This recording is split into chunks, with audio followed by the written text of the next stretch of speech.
और जो diesel petrol पे टैक्स लगा रखा है दुनिया भर का, सभापति महोदय, जो डीजल मिलता है, पेट्रोल 30-32 रुपए में मिलता है, उसको आप 90 से 100 रुपया बेच रहे हो। आपके बाप का राज है क्या कि लूटोगे, खाओगे, खुद 15-15 लाख के सूट पहनोगे, और किसान है उसके तन पे कपड़ा नहीं है, मजदूर के तन पे कपड़ा नहीं है, आप घूम रहे हो वहां 30 तरह के व्यंजन खा रहे हो, वो सूखी रोटी खा रहा है, और किसान ने अगर पिज्जा खा लिया तो उसको सोशल मीडिया पे चलाते हो, पिज्जा क्यों खा लिया? क्योंकि भाई आपको ही अधिकार है पिज्जा खाने का, आपको ही अधिकार है कूलर में सोने का, आपको ही अधिकार है एसी में रहने का, आपको ही अधिकार है पैंट शर्ट पहनने का। आपके बाप दादा ही लेके आए थे क्या प्रॉपर्टी? आपके तो मैं चाय बेचने वाला था।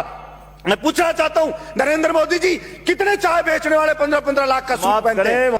सभापति महोदय, भाड़े के टट्टू रख रखे हैं, सोशल मीडिया पे रख रखे हैं, वो मोदी करते हैं, वो उसकी बड़ाई करते हैं, वो भड़ाई करते हैं। और मैं कहता हूं ऐसे ही चाटुकार, और कुछ चाटुकार होते हैं, वही उसको मरवाते हैं, वही उसको बर्बाद करवाते हैं, और यही हश्र आप देखना सभापति महोदय, ये केंद्र सरकार का होने वाला है। इसलिए मैं तो मांग करता हूं यहां से कि नरेंद्र मोदी को हाथ जोड़ करके और सर झुका करके और माफी मांगनी चाहिए देश के किसानों से कि मुझसे गलती हो गई, मेरी मति भ्रष्ट हो गई थी, मेरी बुद्धि भ्रष्ट हो गई थी, इसलिए मैं अहंकार में आ गया था, और मैं माफी मांगता हूं, मैं इन बिलों को वापस लेता हूं, और एमएसपी पे पूरी फसलों को खरीदे। विनाश काले विपरीत बुद्धि, किसी भी राजा का विनाश आ जाता है ना, विनाश आ जाता है, तब वो इस प्रकार का एक्ट करता है कि मैं जनता की मांग को नहीं सुनूंगा, मेरा करना है जो कर लीजिए। चाणक्य ने भी कहा है कि अगर वास्तव में जनता विरोध में आने लगे, जब वास्तव में राजा को लगे कि सड़क पे जनता उतरने लगी है, तो उस अहंकारी राजा को तुरंत उनकी समस्याओं को ध्यान में रख करके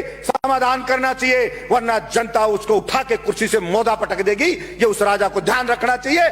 मैं कहना चाहता हूं मेरे इस सदन से कि नरेंद्र मोदी जी को भी यह अहंकार नहीं रखना चाहिए। ये जनता उठा के ऐसा पटक देगी कि वो कल्पना भी नहीं कर सकते। और वही लोग जो आज मोदी कर रहे हैं, जो आज जयकारे लगा रहे हैं, वही उनको गाली देते हुए नजर आएंगे कि इस मोदी के कारण हम बर्बाद हो गए, सब कुछ लुट गए, जनता की गालियां खा रहे हैं। वो सब के सब कहना पड़ेगा।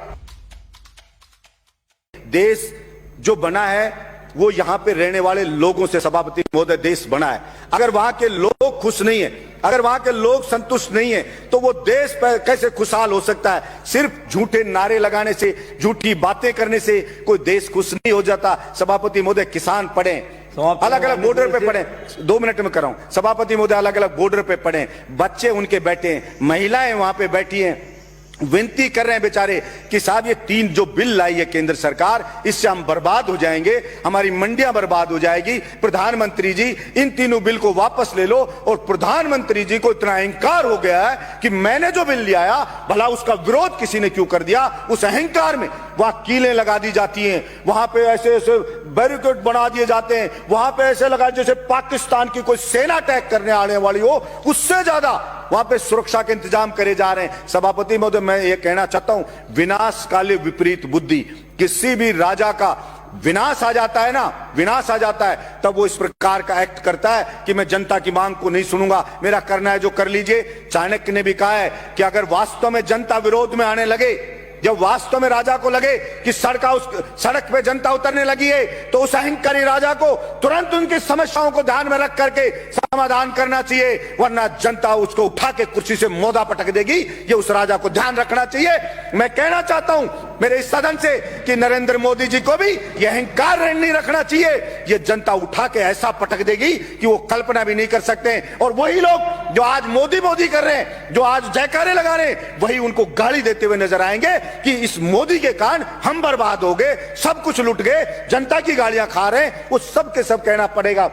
सभापति महोदय, भाड़े के टट्टू रख रखे हैं, सोशल मीडिया पे रख रखे हैं, वो मोदी करते हैं, वो उसकी बड़ाई करते हैं, वो भड़ाई करते हैं। और मैं कहता हूं ऐसे ही चाटुकार, और कुछ चाटुकार होते हैं, वही उसको मरवाते हैं, वही उसको बर्बाद करवाते हैं। और यही हश्र आप देखना सभापति महोदय, ये केंद्र सरकार का होने वाला है। इसलिए मैं तो मांग करता हूं यहां से कि नरेंद्र मोदी को हाथ जोड़ करके और सर झुका करके और माफी मांगनी चाहिए देश के किसानों से कि मुझसे गलती हो गई, मेरी मति भ्रष्ट हो गई थी, मेरी बुद्धि भ्रष्ट हो गई थी, इसलिए मैं अहंकार में आ गया था, और मैं माफी मांगता हूं, मैं इन बिलों को वापस लेता हूं, और एमएसपी पे पूरी फसलों को खरीदे।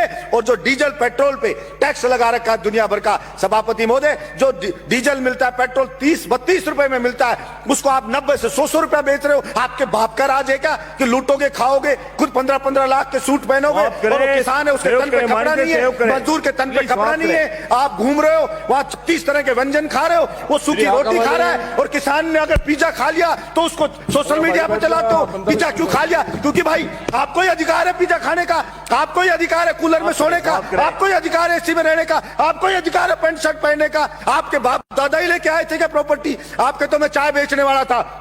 मैं पूछना चाहता हूं नरेंद्र मोदी जी, कितने चाय बेचने वाले 15-15 लाख का सूट पहनते हैं, और वो किसान है, वो कल भी फटी धोती में था, आज भी फटी धोती में था, फिर कहां से आप जनता के तेजी हो गए? आपने मूर्ख बनाया, भावनाओं को भड़काया जनता की को, और आप जनता को भड़का के वहां बैठ गए, और इस बात का पाप लगेगा। और आपको मैं तो कहता हूं कि देखना, इसी जिंदगी में रहते रहते आपको सजा भुगत के जानी पड़ेगी। ये मैं आपके बीच में कहना चाहता हूं। धन्यवाद सभापति महोदय।